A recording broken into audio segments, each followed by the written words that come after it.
When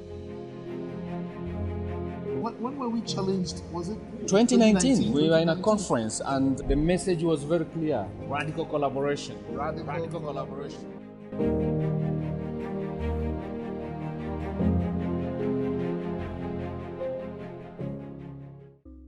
Well, we wrote Africa to the Rest because Sam and I were traveling the world, conference after conference, going from place to place. And a very significant thing had happened in the world. A seismic shift had happened in the world, which is Africa had become the most Christian continent in the world.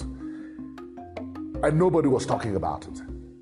And we thought, wow, surely that's strange. I mean, just 140, 150 years ago, we were called the Dark Continent. You know, in 1910 in Edinburgh, the whole world of missionaries, and they were talking about reaching the world in one generation, yet they did not even invite one African to be there. We were called the heathen to be reached with the gospel.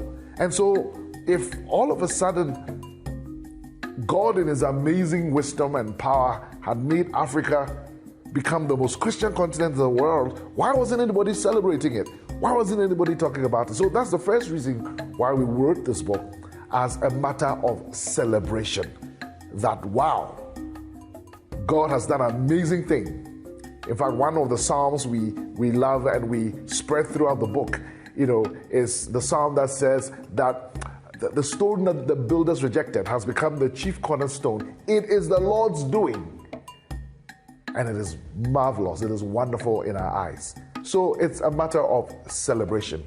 But also we wrote this book because there is a lot of African mission history that is unknown. In fact, we subtitled the book Africa to the Rest, From Mission Field to Mission Force Again. We put again in brackets, and up to now, people still keep asking, why again? Why again? Because this is not the first time Africa has had impact on the world in terms of Christianity. In the first 300 years of the church, the first 500 years of the church, Africa was a major player. In fact, you should read books like Thomas Oden's, How Africa Shaped the Christian Mind. And you realize that in a lot of ways, Africa actually shaped Europe with the gospel before Europeans came the last 400 years or so with the gospel on the coast, especially mixed with colonialism, slavery, and whatever. You know, and that's important because a lot of young Africans especially are giving up on the Christian faith, thinking, oh, this is a white man's religion. No.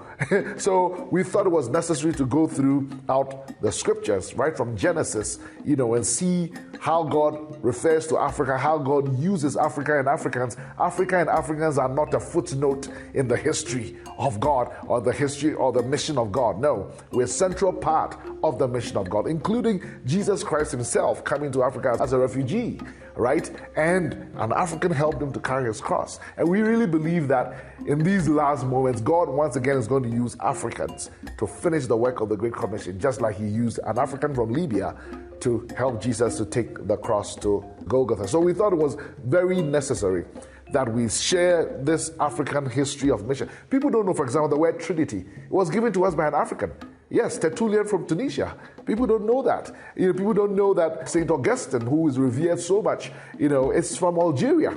You know, black hands were laid on Paul in Acts 13 to send him on his missionary journey in Acts chapter 13, 1-3. So these are things we want people to realize that no, Christianity is not a white man's religion. No, God has had black people throughout history, you know, involved in his mission. But the final reason why we wrote this book is because although Africa is now the most Christian continent in the world numerically, and it's projected that by 2050, there'll be more Christians in Africa than the next two continents combined.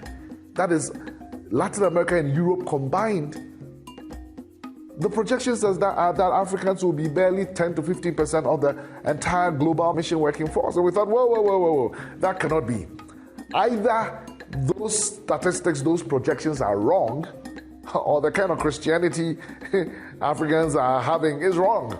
You know, so we wrote this book to literally mobilize, bring awareness and mobilize the church in Africa, on the continent and the diaspora, saying, wow, this is an incredible moment in history, but it shouldn't just remain a moment. May God make it a movement.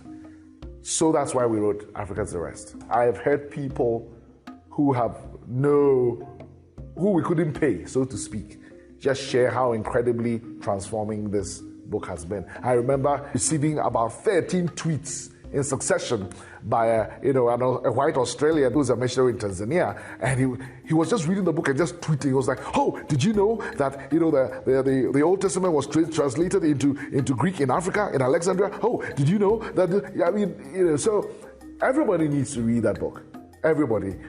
Pastors, business people, everyone, especially the younger generation. So yes, I will highly recommend this book. I hope that it becomes a standard text.